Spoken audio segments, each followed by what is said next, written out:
dia, pessoal. Tudo bem com vocês aí? Bom dia, professor. Eu estou bem, graças a Deus. O senhor melhorou?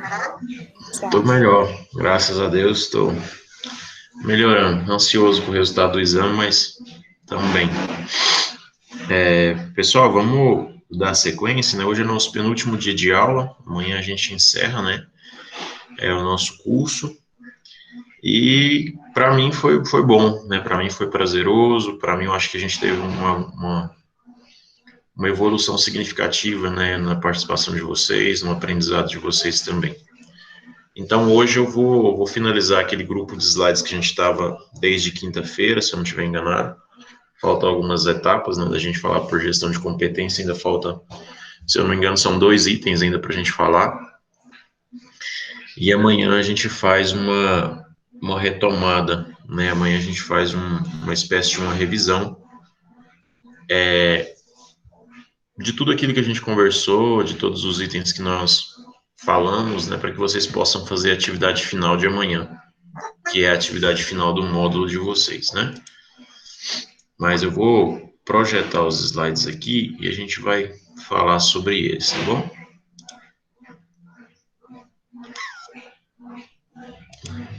Compartilhar.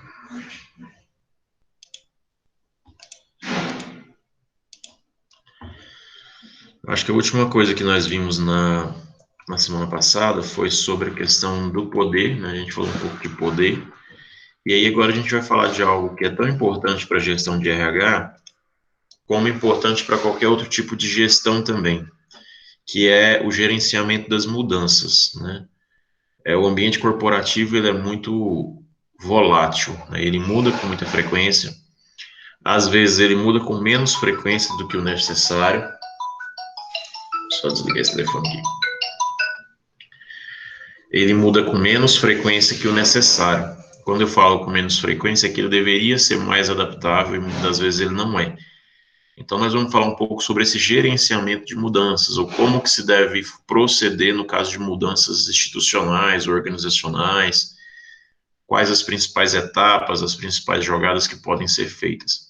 Lembrando que a mudança, ela é sempre necessária se ela vem para contribuir com os resultados da organização, principalmente os resultados que são estabelecidos lá nos objetivos estratégicos, naquele planejamento inicial, que esteja dentro do planejamento da organização.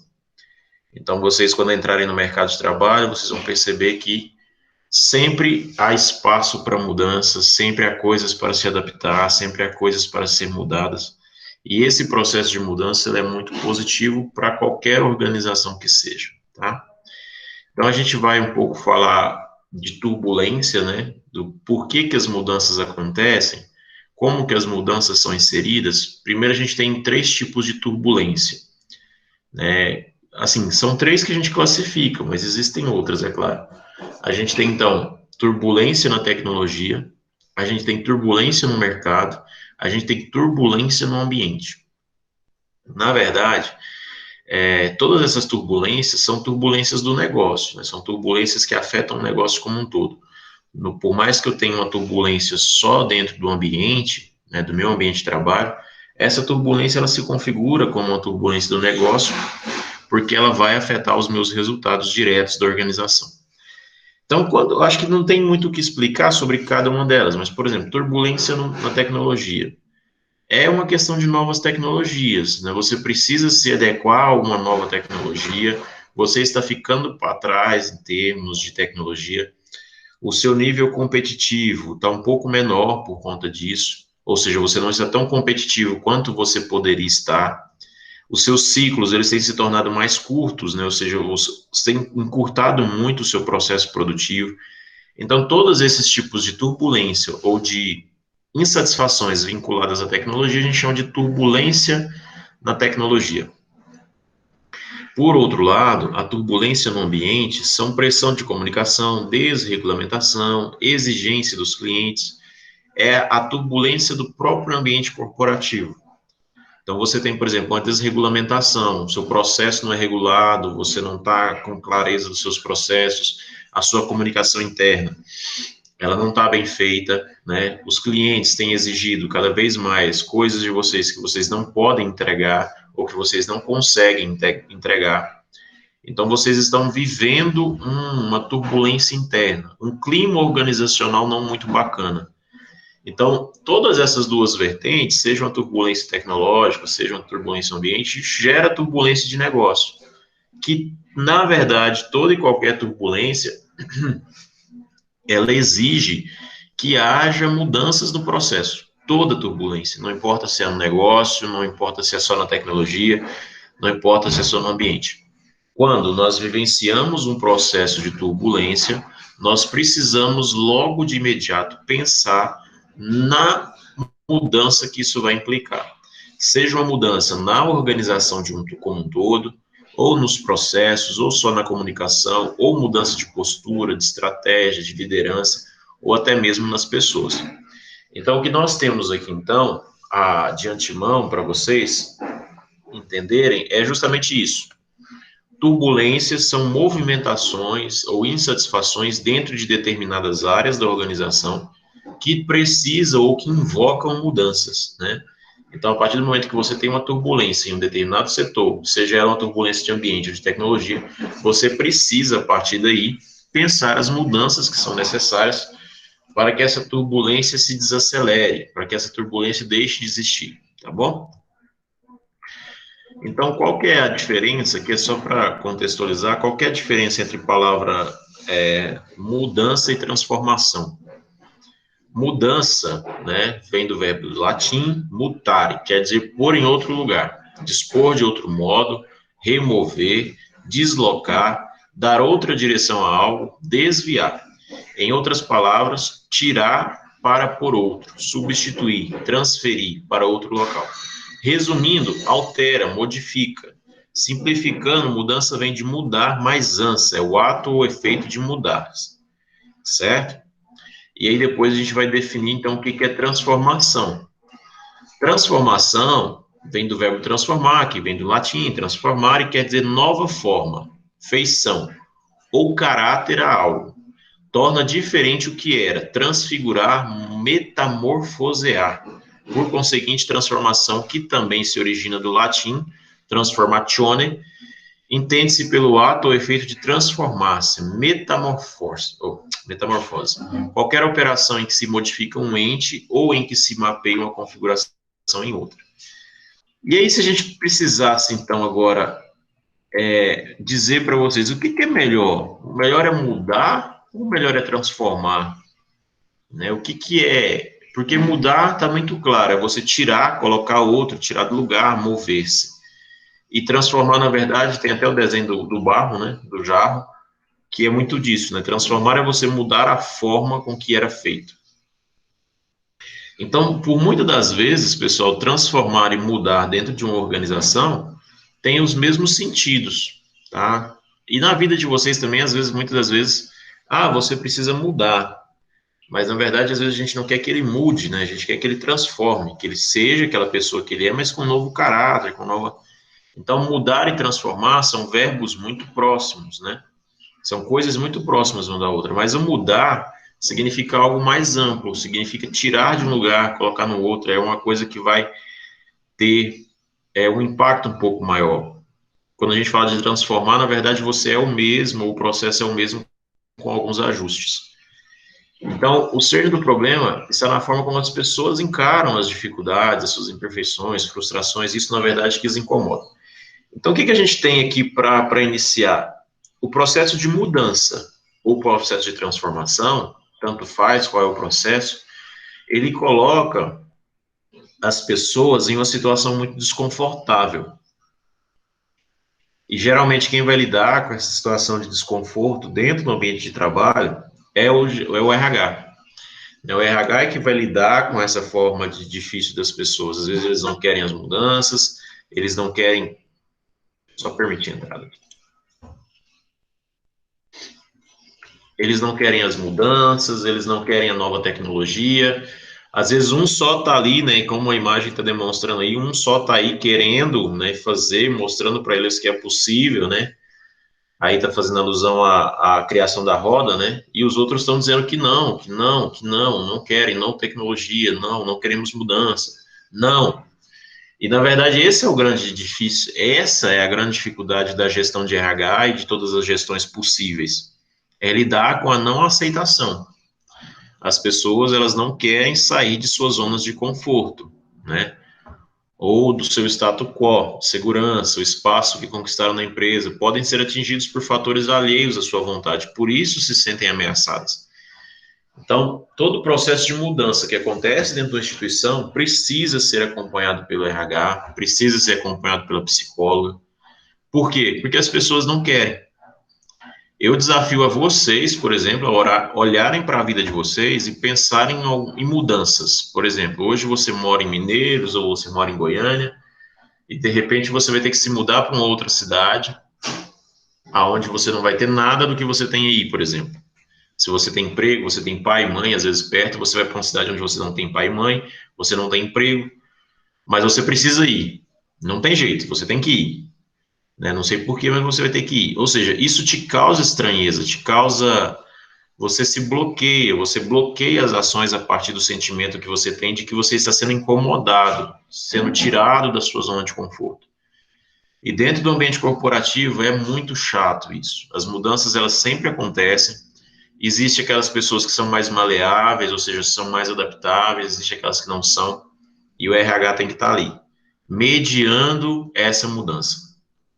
Eu já passei por algumas mudanças institucionais, e sinceramente, eu também, mesmo sendo um profissional que já tivesse conhecimento que isso era necessário, é muito chato.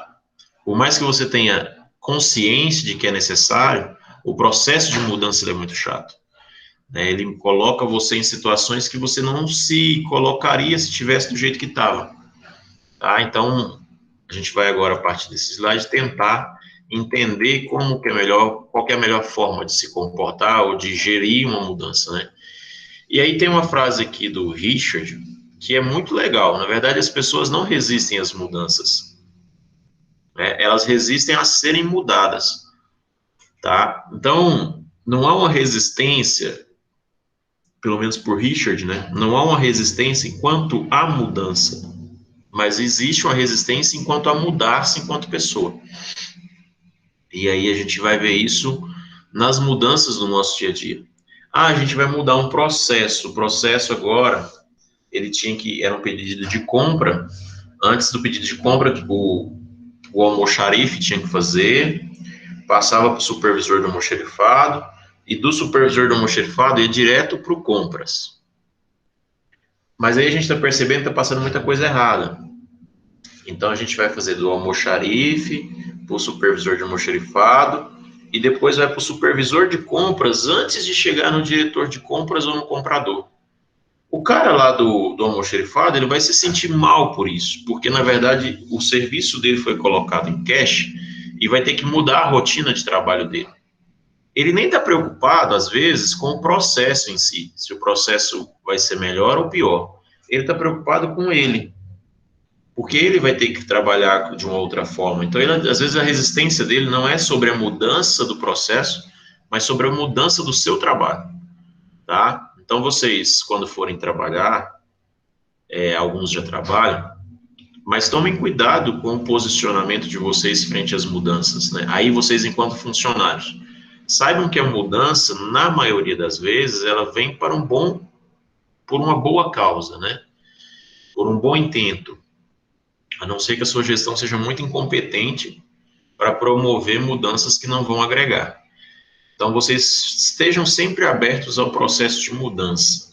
Só que também, essa é uma posição minha, também não seja aberto a qualquer tipo de mudança que vá dificultar a vida da empresa.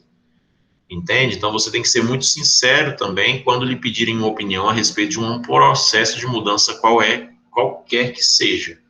Ah, Nube, esse processo, nós vamos fazer assim, assim, assim, o que que você acha? Se você realmente acha que não vai agregar, seja sincero. Né? Seja sempre sincero nesse processo. Agora, se você concorda que o processo é positivo, facilite o máximo o processo para ele acontecer. E quando você estiver, talvez, numa função de RH, você vai entender o que que é isso. É você ter que sentar com as pessoas de um determinado setor, para dizer que a mudança é necessária, para dizer que a mudança vai causar um bom estado, uma melhora nos resultados. Então, o RH ele sofre inúmeras vezes com essa questão das mudanças. Resistência à mudança. A resistência à mudança é aquela que está associada a mexer com o estabelecido, com a rotina com a qual o burocrata se acostuma e a partir dela exerce seu poder. O burocrata vê a mudança como uma ameaça ao seu status quo, e resiste passivo ou abertamente, obstaculizando a inovação e a criatividade. Aqui usa um termo do burocrata, tá? Esse termo é um termo muito comum na leitura política social, mas ele está muito associado àquelas pessoas que estão muito alienadas àquela rotina. Você tem uma rotina de trabalho, né? Sempre foi assim desde que eu entrei nessa empresa e de repente essa rotina vai mudar. Então muitas pessoas elas se sentem ameaçadas com essas mudanças. Por quê? Porque tira o foco dela. Às vezes na rotina que se tinha ela era centralizada e ela detinha um poder sobre outras pessoas. E agora numa nova proposta, por exemplo, ela pode perder esse poder, né? Às vezes você tinha aqui 10 pessoas subordinadas a você e agora você vai ter só 3, porque as outras 3 ou as outras 6, elas vão ter pessoas diferentes para responder. Por quê? Porque na hierarquia você estava ficando muito centralizado, muito sobrecarregado. Então você tinha lá, você era um superior que tinha 10 pessoas, agora você tem só 3. Outro supervisor vai ter 3, outro supervisor vai ter 4. Ou seja, afeta o seu poder, afeta o poder de algumas pessoas e por isso a resistência. E aí vem todo o papel de RH, todo o papel de relacionamento interpessoal que nós aprendemos para tentar resolver essa situação de uma melhor forma possível. Da pessoa entender que a organização, e isso aqui é muito, é o centro principal da discussão de hoje, a organização ela não prima pelo seu interesse individual somente. Por mais que nós somos uma gestão baseada em competência, o mais importante é que a gente consiga alinhar os seus objetivos como pessoa com os objetivos institucionais ou organizacionais. Não é só os objetivos seus que importam, mas o da organização também. Então, a partir do momento que eu mexo na sua estrutura de poder, é porque para a organização isso vai ser positivo. Aí o RH tem todo esse trabalho de convencer essas pessoas disso que ela está falando, entendeu? Então, a gente tem aqui uma mini estrutura, né, do que se configura como mudança ou como transformação. Assim, podemos dizer que, para gerenciar bem, devemos, primeiro, como que a gente vai fazer então para gerenciar bem um processo de mudança? Analisar os problemas e as mudanças ambientais internas e externas. Geralmente, mudanças elas partem do princípio de problemas. Tá? Se o time não tem problemas, se a equipe não tem problemas, as mudanças não vão acontecer, né? A não ser que você perceba que pode ter um resultado melhor com algumas mudanças. Então vamos lá. Primeira coisa, você precisa analisar muito bem os problemas que estão colocados, certo? Qual que é o tipo de problema que nós estamos tendo aqui? E aí você vai pensar em quais mudanças podem ser feitas, tanto as internas quanto as externas. Pensar, tá? Esse é o primeiro passo, é pensar. A partir do momento que você pensou e essas mudanças, então, elas passam a se configurar como soluções, tá? Você pensou num problema, você tem um problema, você pensou quais mudanças seriam importantes. A partir do momento que você pensou e tomou uma decisão, essa mudança, ela passa a ser uma solução. E aí você tem várias soluções, ó, a gente tem essa e essa. E aí você precisa, então, tomar a decisão de qual dessas mudanças vão ser implementadas primeiro, ou se todas vão ser implementadas, ou se vocês vão implementar uma depois a outra, ou se não vão implementar nenhum porque vocês acham que vão ser desgaste demais. Então, são supostamente essas 5 palavras, né, que norteiam a gestão de mudanças. Você parte de problemas para pensar mudanças que se configuram como soluções, né? A mudança ela é uma solução para um problema, né? Ou seja, toda mudança ela é aplicada como solução a um problema. Se você aplica uma mudança sem ter um problema, essa mudança ela tem que ter um foco de expansão. Olha, a mudança, se ela não é feita por conta de um problema, ela tem que ser feita com foco em uma expansão. Ou seja, a gente quer melhorar nisso aqui. Então, a gente vai propor uma mudança. Mas, geralmente, nos ambientes organizacionais, é sempre por conta de um problema. A partir do momento que você tem as soluções, você decide implantar ou não implantar, implantar todas, implantar uma, não implantar nenhuma. Então, é um processo de decisão e de implantação. Pessoal, até aqui tudo bem? Vocês têm alguma pergunta ou algum comentário para fazer? Que aí a gente vai entrar na última, acho que é o último slide já, no último tópico, que é a aprendizagem organizacional. Vocês têm alguma pergunta sobre essa questão de mudança? Tranquilo, professor. Tá bom. Agora a gente vai falar um pouco, deixa eu só ver se é o último item, que eu acho que é mesmo. É o último item. Tem um 8 lá, penúltimo item. Aprendizagem organizacional. Quando a gente falou, isso aqui eu preciso que vocês lembrem disso. Quando a gente falou de gestão por competência, a gente falou sobre desenvolvimento das pessoas. Né? Você precisa desenvolver as pessoas. Você vai contratar alguém, você olha as competências, eu acho que vocês lembram disso, você olha o conjunto de competências. Nós temos pessoas que têm essa competência, então a gente vai contratar interno, ou mesmo que a gente não tenha as pessoas com essa competência, a gente vai formar essas pessoas, a gente vai dar condição para essas pessoas. Então a gente precisa de criar um ambiente de aprendizagem.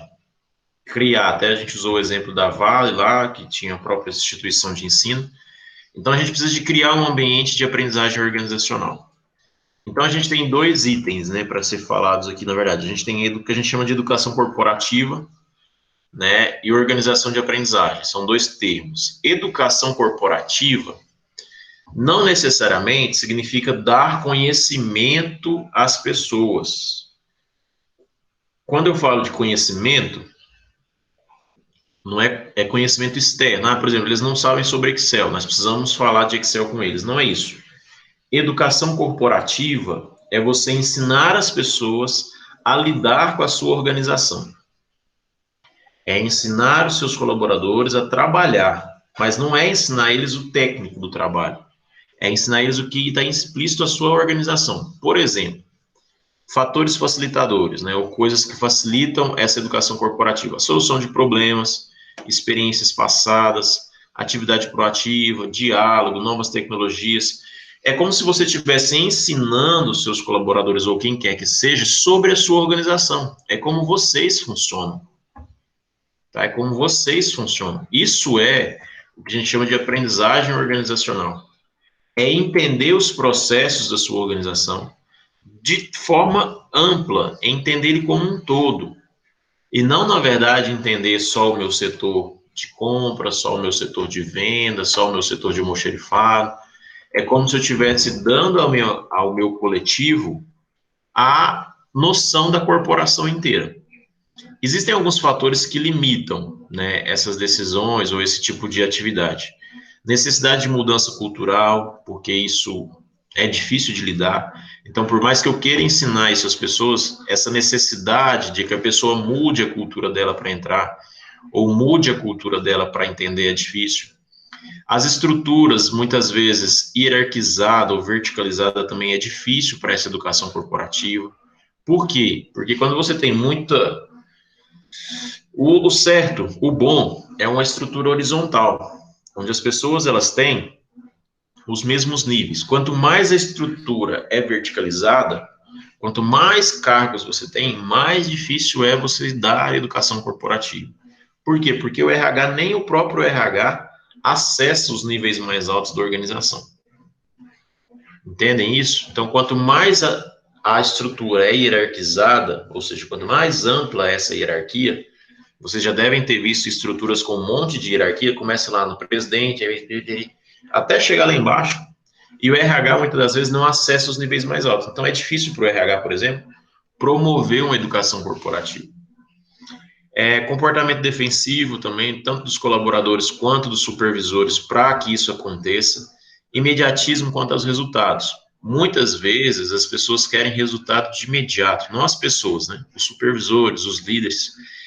E a educação corporativa é algo que dá resultado sim, mas é um resultado a longo prazo. Por quê? Porque eu preciso de tempo para formar essas pessoas. Pensem em vocês, nós temos uma empresa com 500 funcionários, e nós precisamos dar uma educação corporativa para todos. A gente quer que todos entendam da organização de ponta a ponta. Isso é bom, isso diminui problema, isso diminui atraso, isso diminui retrabalho.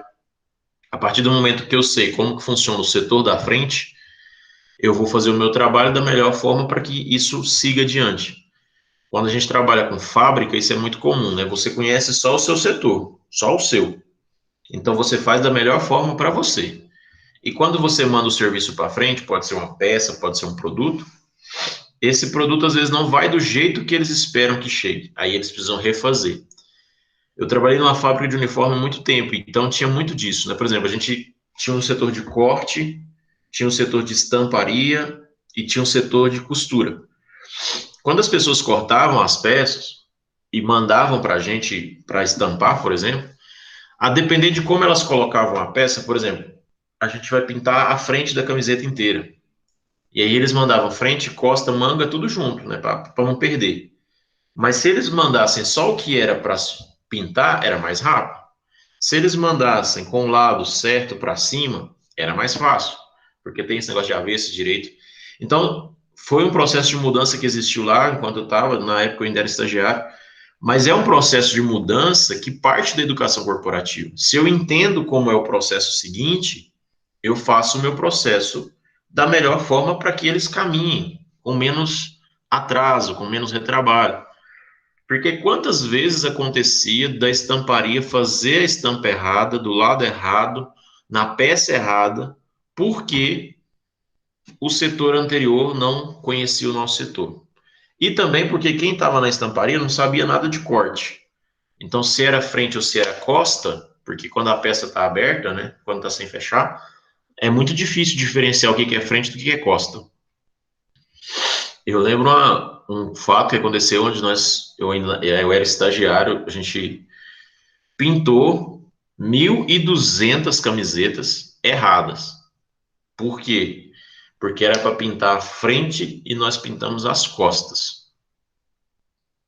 E nós não sabíamos, nós simplesmente pegou e pintou. E foram 1.200 camisetas que a gente perdeu. Perdeu assim, como ainda não tinha costurado e teve que cortar outras peças. Foi um fuzuê. Ou seja, o lucro que a empresa ia ter naquele produto se perdeu ali. Ou seja, a empresa não teve lucro nenhum, gerou um desgaste, gerou um desconforto, gerou prejuízo salarial, porque foi descontado do salário e tudo mais. O que é errado, mas foi feito, né, na época. Então, isso tudo pode ser resolvido com a educação corporativa. Então, a educação corporativa é todos conhecerem os processos. Por mais que eu seja o vigilante, eu preciso entender os processos, porque o vigilante dá informação, então ele dá a informação correta para o cliente. A recepcionista, ela precisa saber quais são as etapas, porque ela dá a informação correta para o cliente. Então, é entender que eu ter uma educação corporativa é muito importante para os nossos resultados. O conceito de educação corporativa implica em mudança de paradigma, tá? É isso que a gente está falando, né? Mudança de paradigma é mudança daquilo que está colocado. Porque hoje, ou antes, né? Hoje a gente vê menos. Mas as empresas pregavam muito que cada um conhecesse o melhor do seu departamento. Que cada um fazer o melhor para si é o melhor para a empresa.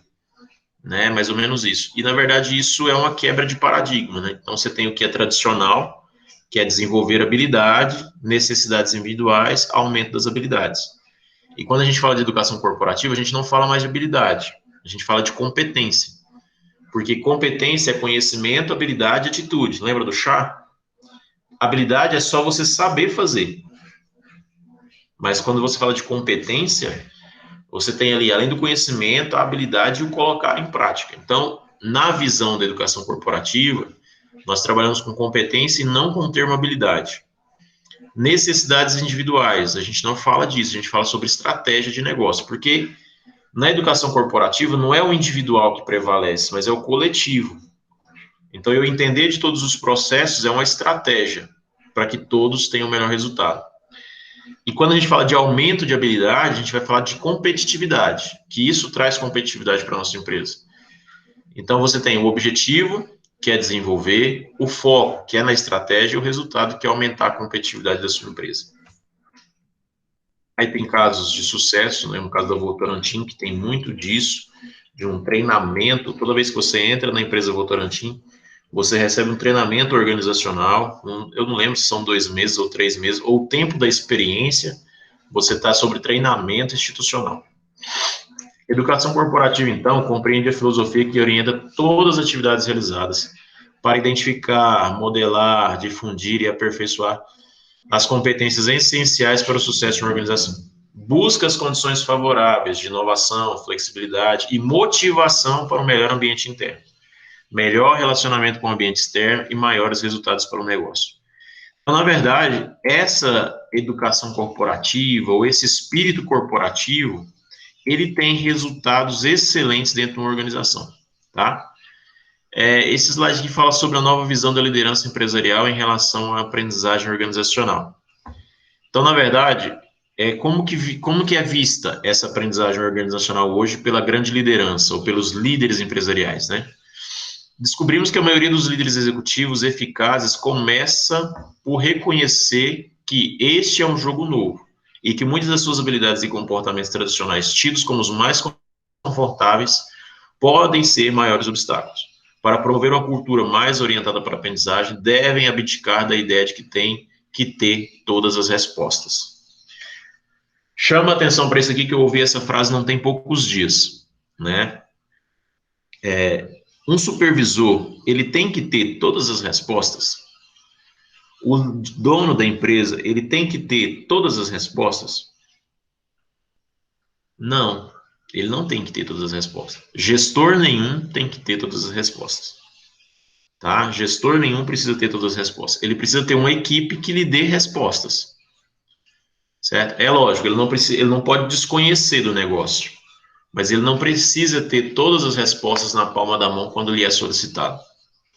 Ele tem que ter uma equipe capaz de lhe dar resposta. E isso é um grande gargalo das organizações. Os líderes, os gestores, eles acreditam que eles precisam ter todas as respostas. Por isso, tudo é centralizado neles.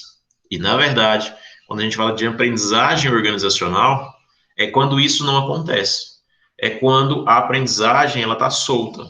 A informação ela está solta nas pessoas. Você sabe, por exemplo, quem você deve consultar para ter uma resposta X ou Y sobre um assunto. Mas não está tudo concentrado em você. Então, devem compreender que não podem fazer isso sozinhos, que eles precisam de parceiros que tornem-se heróis isolados ou alienar do apoio e da ajuda de quem precisa para ser eficaz. O bom gestor, na verdade, a aprendizagem organizacional, ela se constitui disso, de eu ter uma gestão, sempre existe uma gestão, sempre existe alguém como supervisor, mas eu preciso ter pessoas soltas no ambiente de trabalho que são tidas como apoio à minha gestão. São pessoas que têm um conhecimento organizacional.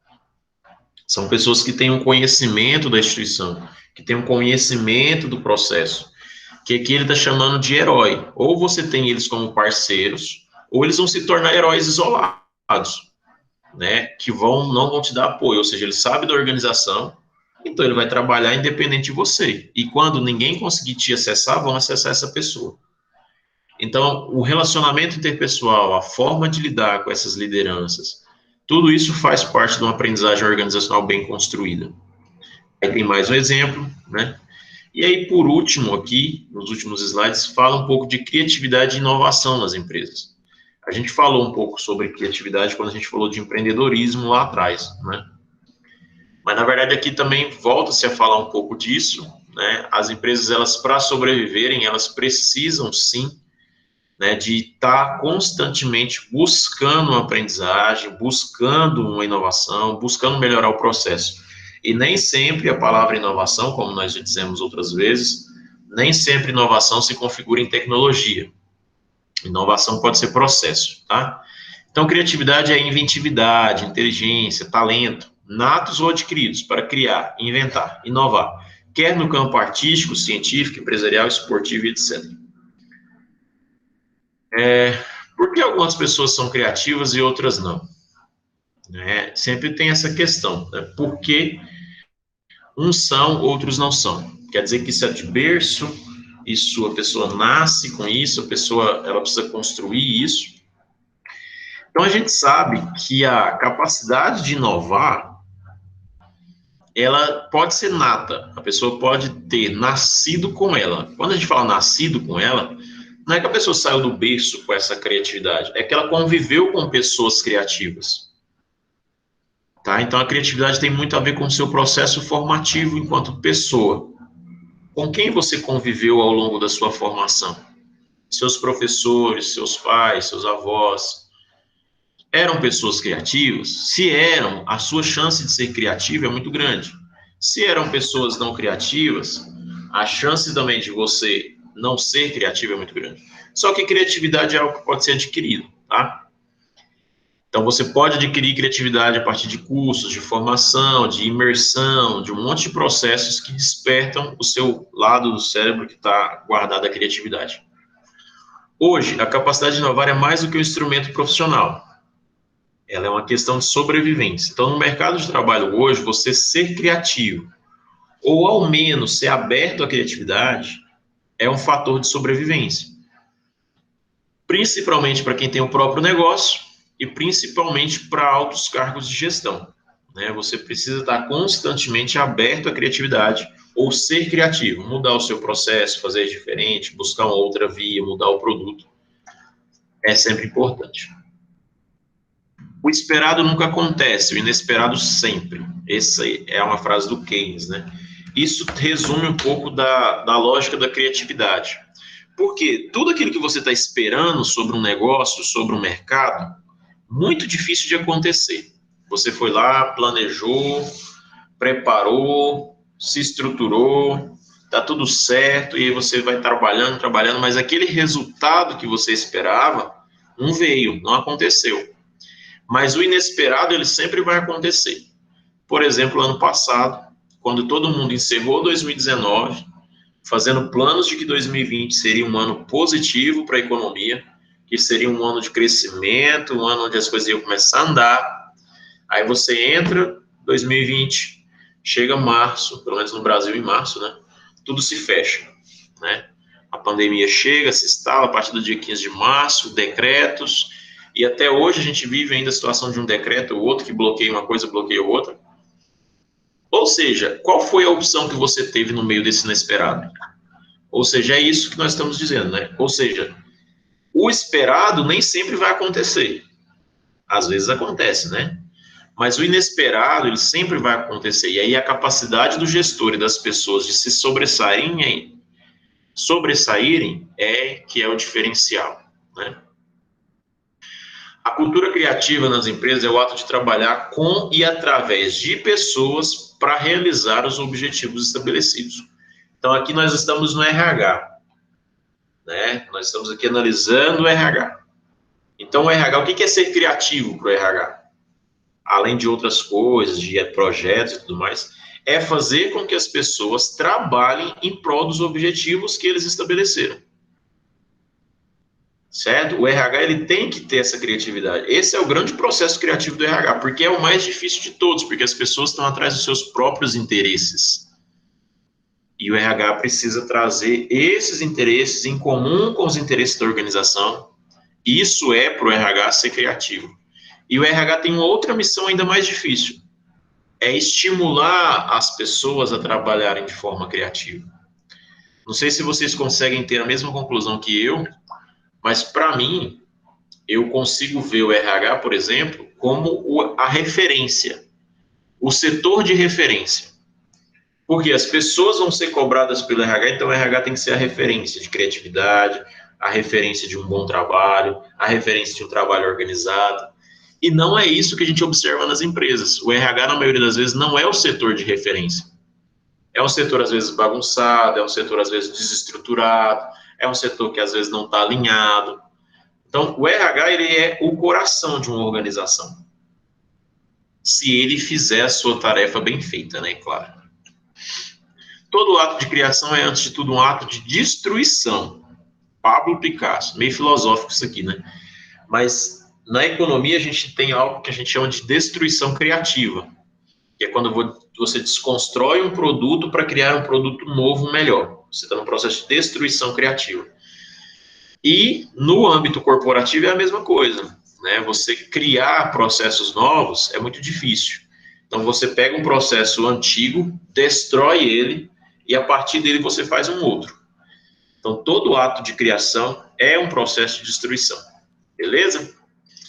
Haja ou sofra a ação dos outros. Isso é muito comum. Isso aqui para vocês que vão ingressar no mercado de trabalho, talvez seja mais importante. É uma frase que eu queria deixar para vocês, tipo motivacional para a vida de vocês e para a carreira de vocês enquanto profissional. Ou você age, toma as atitudes e toma a frente, faz as coisas que precisam ser feitas, ou você vai sofrer com a ação de outras pessoas. Tá? Então, ou você vai em busca do seu emprego, ou você vai atrás e melhora o seu currículo, faz o que precisa ser feito, ou você sempre vai estar sofrendo a ação de um outro. Seja seu marido, seja sua mãe, seja seu pai, seja seu irmão, seja seu amigo. Quando eu falo de ação, pessoal, não é só no ambiente corporativo, mas é na vida pessoal de vocês. Eu sei que para alguns de vocês, não trabalhar não significa muita coisa, mas para outros, sim. É o marido que fala, é a mãe que fala que você já deveria estar trabalhando, é a mãe que te compara com outra pessoa, né? E isso tudo parte das suas ações, talvez. Então, haja, mas haja da maneira correta. Não é simplesmente fazer aquilo que a gente falou lá atrás do currículo, né? Não é simplesmente sair mandando currículo para todos os lugares, mas prepare o seu currículo, prepare você e para aquela vaga que você quer. Se você fizer da maneira certa, você vai parar de sofrer a ação do outro. Agora, trazendo essa frase para dentro da corporação, para dentro do ambiente corporativo, ou você faz e toma as atitudes, ou você sempre vai estar sofrendo pelas atitudes dos outros. Né? Isso vale para um setor em relação ao outro, para um cargo em relação ao outro, enfim, tanto faz a lógica disso, tá bom? E esse aqui é quem foi o autor dos slides, tá bom? É o Valdec Romero Castelo Branco. Ele que, os slides são dele, a estrutura é toda dele, tá bom? Pessoal, vocês têm alguma dúvida, querem me perguntar alguma coisa, ou não tem dúvida, tá tranquilos? Tá aberto para vocês aí.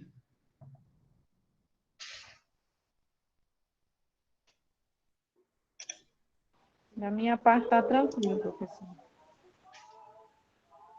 Mais alguém?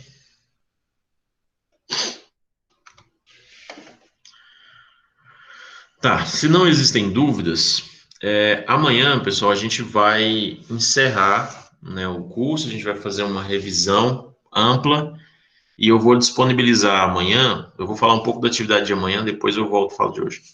Amanhã a gente vai fazer uma revisão no mesmo horário, às 9 horas, a gente vai fazer uma revisão dos itens, vamos passar aula por aula, de tudo aquilo que nós discutimos, de tudo aquilo que foi falado nesse módulo.